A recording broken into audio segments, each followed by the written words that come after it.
watching their graduates receive diplomas. My brother Tyler walked across the stage in his cap and gown, shook the dean's hand and held up his business degree for our family's section to see. Mom and Dad stood up applauding loudly. And Sarah was crying. Even my grandparents were beaming from their seats. I clapped too, genuinely happy for Tyler. He'd worked hard for 4 years and earned this moment. What I wasn't happy about was what came after the ceremony. At the celebratory lunch, Dad raised his glass. To Tyler. 4 years of dedication, a degree from a prestigious university, and a job offer from Morrison & Fletcher starting Monday. Now that's setting yourself up for success. Everyone clinked glasses. Tyler grinned, soaking in the attention. Unlike some people, Mom added, glancing at me, Tyler understood the importance of education and a real career path. I was 27 years old. I dropped out of college at 19 to launch my e-commerce platform, Cloud Market. 8 years later, I had built it into something that dominated the industry. But to my family, I was the dropout who played around with websites. Sarah, you did the right thing, Aunt Sarah said to Mom. Making sure at least one of your kids got a proper education. Mom nodded. We tried with Olivia. But she insisted on this online business thing. We couldn't talk sense into her. Tyler jumped in, emboldened by the attention. Hey, maybe Liv can put her internet skills to use in marketing or something. I could probably get her an interview at Morrison & Fletcher. Entry-level social media position. The table laughed. Dad patted Tyler's shoulder proudly. That's generous of you, son, Dad said. Though I'm not sure Olivia's resume would impress them. No degree, no real experience. I have experience, I said quietly. Running a website from your apartment isn't the same as working for a real company, Dad said.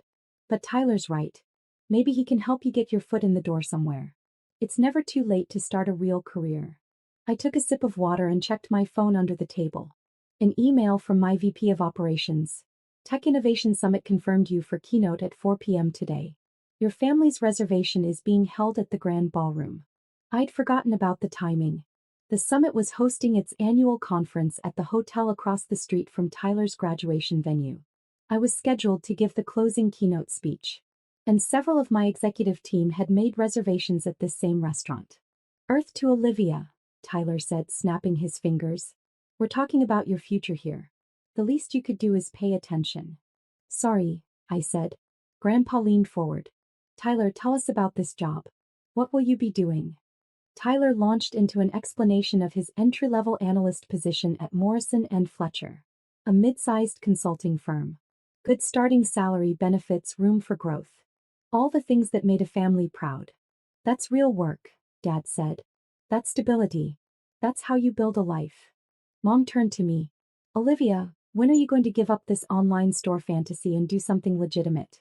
You're 27. Tyler's younger than you and he's already ahead in life. I'm doing fine, Mom. Fine. She scoffed. You live in that tiny apartment, you have no benefits, no retirement plan, no security. That's not fine. That's barely getting by. I lived in a penthouse worth $4.2 million. But I'd never told them that. Tyler's going to have health insurance, a 401k, paid vacation, Aunt Sarah added. Those are the things that matter in life. Not playing around on computers. My phone buzzed again. Text from my CFO. Q3 earnings just finalized. $890 million revenue, 40% YOY growth. You want the full report before the keynote? I typed back, send it over. Are you working right now? Mom asked, noticing my phone. During your brother's celebration lunch? Just checking something. See, this is what I mean, she said to the table. No boundaries, no professionalism.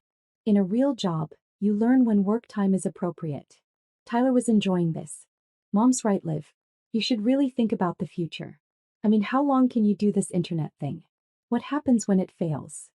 It's not going to fail, I said. Most small businesses do, Dad said. The statistics are brutal. That's why education and corporate jobs matter. Security. A waiter approached. Excuse me, are you Olivia Chin? Everyone at the table looked up. Yes, I said. There are some people here who'd like to say hello. They said they work with you. I turned and saw 3 of my executives at a nearby table. My CFO, my VP of Technology, and my Chief Marketing Officer. They waved. Oh, I said. Yes, tell them I'll be over in a minute. The waiter left. My family stared at me. Who are they? Mom asked. Colleagues, I said. From your online business? Tyler said it like a joke. Yes. Dad frowned. You have colleagues now? I thought you worked alone. I have a team, I said simply. Before anyone could ask more, I excused myself and walked over to my executive's table. Olivia, my CFO Sandra stood up. We didn't mean to interrupt your family lunch. We're just here for the summit. I know, I said. I have the keynote at 4. My CMO David grinned. Looking forward to it. The whole industry's buzzing about Cloud Market's keynote. Everyone wants to hear the Empire speech. Don't call it that, I said. But that's what it is, my CTO Michelle said. You've built an empire. Own it. I glanced back at my family's table. They were watching, confused. Is that your brother's graduation? Sandra asked, following my gaze. Yes. Just finished. Congratulations to him, she said. Then more quietly, they still don't know, do they? No. Olivia, David said carefully, the keynote is in 3 hours. At a summit attended by every major player in e-commerce. Your family's going to find out. I know. And condescension. Dad's disappointment. 8 years of being dismissed, overlooked, treated like a failure. Yeah, I said. I'm okay with that. I returned to my family's table. They had questions. Who were those people? Mom asked immediately. I told you. Colleagues. They seemed very professional, Aunt Sarah said. Are they with a company you're trying to sell to? Something like that, I said. Tyler looked suspicious. What exactly do you do, Liv? You always say e-commerce, but you never explain. I run an online marketplace platform, I said. Cloud Market. Never heard of it, Dad said. Lots of people use it, I said mildly. For what? Buying and selling goods. It's a platform that connects sellers with buyers across multiple categories. Tyler pulled out his phone. Cloud Market? Let me look it up. He typed, scrolled, his eyes widening slightly. Wait, this Cloud Market has millions of users? About 47 million active users currently, I said. The table went quiet. That can't be the same one, Mom said. Olivia's is small. A little website. Tyler kept scrolling. This one's a major platform. It says here it's valued at, holy shit, $6.2 billion. Tyler, language, Grandma said automatically. But everyone was staring at me now. Is that your company? Dad asked. The one worth $6 billion? The valuation from our Series E was $6.2 billion, yes. Though after this quarter's earnings, we expect it to be closer to $8 billion. Dead silence. You're joking, Mom said. This is some kind of joke. It's not a joke. Tyler was frantically reading. It says the founder and CEO is Olivia Chen. How many Olivia Chens can there be in e-commerce? Just me as far as I know, I said. But this says Cloud Market has 1,800 employees and operates in 23 countries. 24 now, I corrected. We just launched in Vietnam last month. Dad grabbed Tyler's phone. Read the screen. Looked at me. This is you. You built this. Yes. But we've been giving you career advice, Mom said weakly. We've been worried about you not having a real job. I know. You let us think you were struggling, Aunt Sarah said. I never said I was struggling. You assumed. Tyler was still on his phone. There are articles about you. TechCrunch, Forbes, Business Insider. You were featured in Fortune's 40 Under 40 last year. Yes, I said. You spoke at the World Economic Forum. 2 years ago. Dad set down the phone, his hands shaking slightly. Why didn't you tell us? I tried. Many times. Last Thanksgiving I mentioned our Series D funding. You asked when I was going to get health insurance through a real employer. Christmas I told you we'd hit 40 million users. You said that was nice and changed the subject to Tyler's internship. Mom's face was red. But we didn't understand what that meant. You should have explained better. How much clearer could I be? I told you I was building a successful company. You decided it wasn't legitimate because it wasn't what you understood. My phone buzzed. Text from the summit organizer. Olivia, just confirming your keynote at 4 p.m.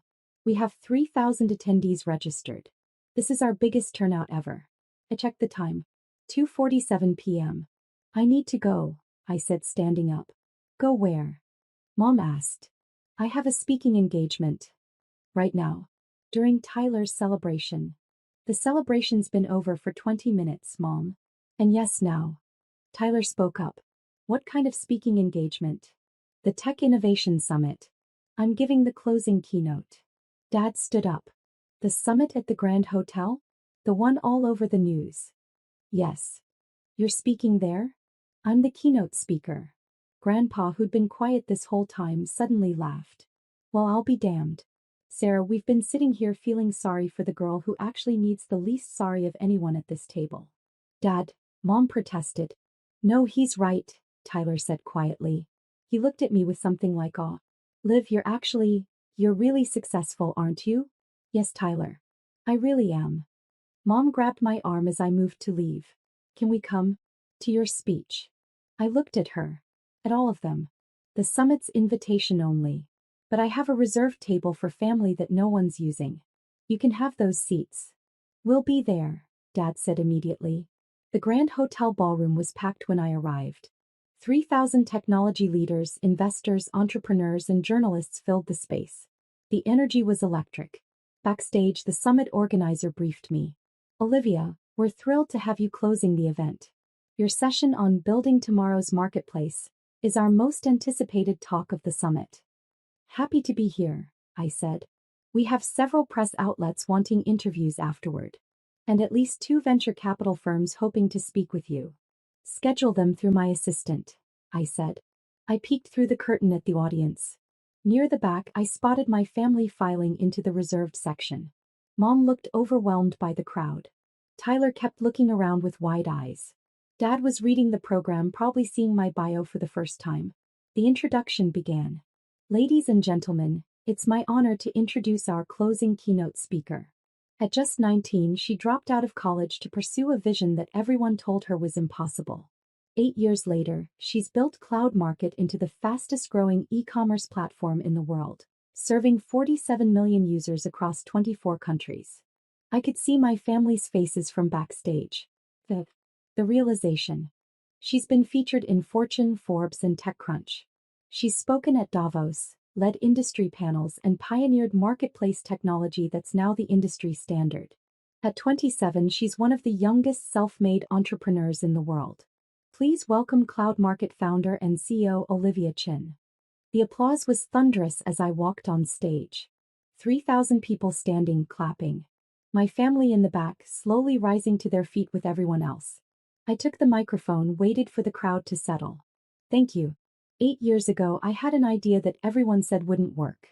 Too ambitious, too risky, too impossible for a college dropout with no funding and no connections. I clicked to the first slide, Cloud Market's growth trajectory. They were wrong. Not because I was smarter than everyone else, but because I understood something they didn't. The future of commerce isn't in gatekeeping. It's in connection. For 45 minutes, I laid out Cloud Market's journey, our technology, our vision for the future. I talked about the challenges, the breakthroughs, the innovations that changed everything. The audience was captivated. People took notes. Cameras flashed. I could see investors leaning forward, competitors analyzing every word. And in the back, my family sat frozen, finally understanding what I'd been building while they worried about my lack of a degree. I closed with our future roadmap: AI integration, blockchain verification, global expansion into 15 new markets. The future of commerce is being built right now, I said. By people who see possibilities instead of limitations. By entrepreneurs who trust their vision even when everyone else doubts. By teams who believe that the impossible is just the next challenge to solve. The applause was overwhelming. A standing ovation that lasted minutes. Backstage afterward, journalists lined up for interviews. But first I saw my family pushing through the crowd toward me. Mom reached me first. Her eyes were red. Olivia, we had no idea. I know, I said. Dad was shaking his head. That speech. The things you've built. How did we miss this? You were too busy telling me I'd failed by dropping out of college. Tyler stood there looking lost. Liv, I offered you an entry-level job. I was trying to help you. And you're running a company worth billions. I know what you were trying to do, Tyler. Your company employs 1,800 people, he said. I'm starting an entry-level analyst position Monday. And that's good, Tyler. That's a legitimate career path. Just like mine is. Mom grabbed my hands. We were so wrong about you. About everything. Yes, I agreed. You were. Can you forgive us? She asked. I looked at my family, at the people who'd spent 8 years dismissing my work, my choices, my success. Who'd only now, seeing external validation from thousands of strangers, finally believed I was worth something. I don't know yet, I said honestly. You didn't just doubt my business, Mom. You doubted me. You made me feel like a failure for 8 years while I was building something extraordinary. We didn't mean to. But you did. And the only thing that changed your mind was seeing 3,000 people give me a standing ovation. Not because I told you about my success. Not because you were curious enough to really look at what I was doing. But because strangers validated me first. Dad looked stricken. You're right. We failed you as parents. You did, I said. But I succeeded anyway. Without your support, without your belief, without your approval. I built Cloud Market because I believed in it. Not because I needed you to. Tyler spoke quietly. What do we do now? That's up to you, I said. I have a life I built. A company I run. Success that's real whether you acknowledge it or not. The question is whether you can respect that. Really respect it. Not just now that it's public and impressive, but going forward when I make decisions you don't understand. We can, Mom said quickly. We will. We'll see, I said. An investor approached, wanting to discuss partnership opportunities. I turned to my family. I have meetings scheduled for the next 2 hours. We can talk later if you want. Really talk. But right now I have work to do. I walked away, leaving them standing there with their new understanding of who I actually was. Later that evening, after the meetings, after the press interviews, after the congratulations from industry leaders, I sat alone in my penthouse looking out at the city. My phone buzzed. Text from Tyler. I'm sorry, Liv. For everything. You were right. I never really asked what you did. I just assumed. Can we start over? Then Mom, I watched your whole speech on the live stream again. You were incredible. I'm so proud of you. I'm so sorry it took this for me to see it. Dad, your mother and I want to take you to dinner. No talk about degrees or careers. Just us wanting to know our daughter better. Will you come? I stared at the messages for a long time. Finally I typed, dinner next week. But things have to be different. Mom replied immediately, they will be. I promise. I set down my phone and smiled. Maybe they would be different. Maybe they wouldn't. But either way I'd already built everything I needed. With or without them.